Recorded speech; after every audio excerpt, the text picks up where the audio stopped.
আওয়ামী লীগ হয়তো এমন ভাবে ফেরত আসবে আপনাদেরকে কিয়ামত পর্যন্ত নিষেধাজ্ঞা দিয়ে দিতে পারে।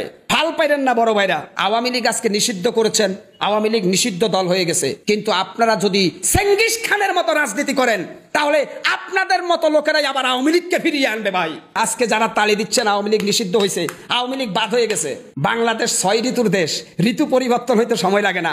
আজকে যারা বাহাবা দিচ্ছেন আওয়ামী লীগ নিষিদ্ধ হয়ে গেছে, আমরা স্বাধীন, আওয়ামী লীগ হয়তো এমন ভাবে ফেরত আসবে আপনাদেরকে কিয়ামত পর্যন্ত নিষেধাজ্ঞা দিয়ে দিতে পারে।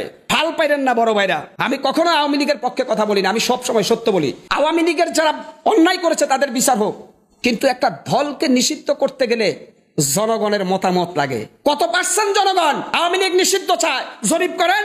এই আওয়ামী লীগ মাওলানা আব্দুল হামিদ খান ভাসানীর আওয়ামী লীগ, এই আওয়ামী লীগ 71-এর আওয়ামী লীগ, এই আওয়ামী লীগ স্বাধীনতার আওয়ামী লীগ।